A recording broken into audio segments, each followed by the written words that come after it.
हम लोग ना ब्लॉकचेन के कॉन्सेप्ट को डिस्कस कर रहे हैं और स्पेसिफिकली इस पिछली 3 वीडियोस के अंदर हम लोग ब्लॉकचेन की डाटाबेस को डिस्कस कर रहे हैं कि ब्लॉकचेन डाटा स्टोर कैसे करता है। और ब्लॉकचेन डाटा चूंकि लेजर के अंदर स्टोर करता है, तो ये पिछली 2 वीडियोस के अंदर हम लोग ने लेजर को थोड़े थोड़े पार्ट्स के अंदर डिवाइड किया और आज का ये तीसरा और आखिरी पार्ट है जिसके अंदर हम लोग देखेंगे कि ब्लॉकचेन बेसिकली बनती कैसे है। पिछली वीडियो में लोगों ने देखा था कि हमें जो मसला आ रहा था, पिछली जो हमारे पास लेजर पड़े होते थे उनको हमने इम्यूटेबल बनाना था, उनको कोई चेंज ना कर सके, तो हम लोग क्या करते थे, हम लोग हैश फंक्शन का यूज करके उनको सील कर देते थे। लेकिन आप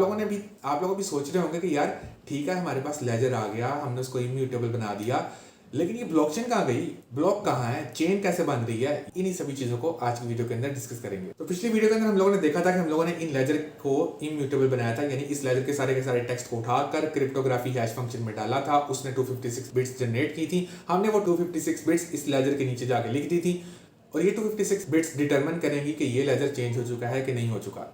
अब हर लेजर चेंज नहीं कर सकते, ठीक है, यहां तक हमें बात समझ आ गई कि हर लेजर हम चेंज नहीं कर सकेंगे, हर लेजर इम्यूटेबल है, लेकिन हर लेजर अलग अलग है। मिसाल के तौर पे हम अभी तक जितनी भी गाड़ियों की ट्रांजैक्शंस कर रहे थे, अपने हमने जो एग्जांपल ली थी अपने शुरू में, तो हम ट्रांजैक्शंस करते करते हमारे पास 5 पेजेस यानी कि 5 लेजर बन चुके हैं।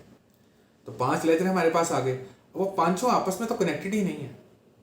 पहले लेजर का दूसरे लेजर के साथ क्या ताल्लुक है, यानी मिसाल के तौर पे हमने 5 लेजर के अंदर ट्रांजैक्शंस की, तो हमें कैसे पता लगेगा पहले वाला कौन सा है, हमें कैसे पता लगेगा दूसरे वाला कौन सा है, तीसरे वाला कौन सा है, चौथे वाला कौन सा है। फिजिकल बात हो तो फिजिकल के केस के अंदर तो मैं कह सकता हूँ यार इसको ऊपर रखो, उसको उसके ऊपर रखो, उसको उसके ऊपर रखो, एक स्टैक बना दो लेजर्स का, तो हम डिटरमिन कर सकेंगे पहले ये वाला हुआ था, फिर दूसरा नीचे वाला हुआ था, फिर उससे नीचे वाला तीसरे नंबर पे था। लेकिन डिजिटली हम इसको कैसे करेंगे,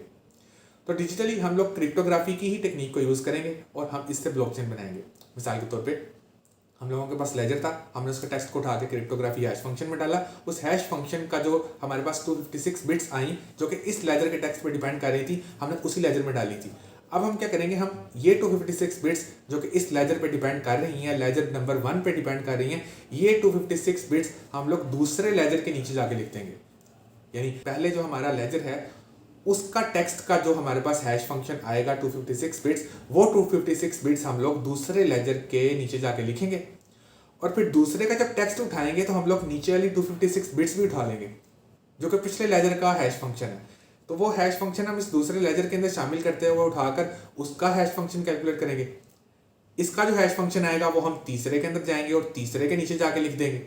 यानी हर पिछले ब्लॉक का, हर पिछले लेजर का हम लोग जो हैश फंक्शन निकलेगा वो अगले के अंदर डाल देंगे और अगले का हम उसको मिलाकर कैलकुलेट करेंगे।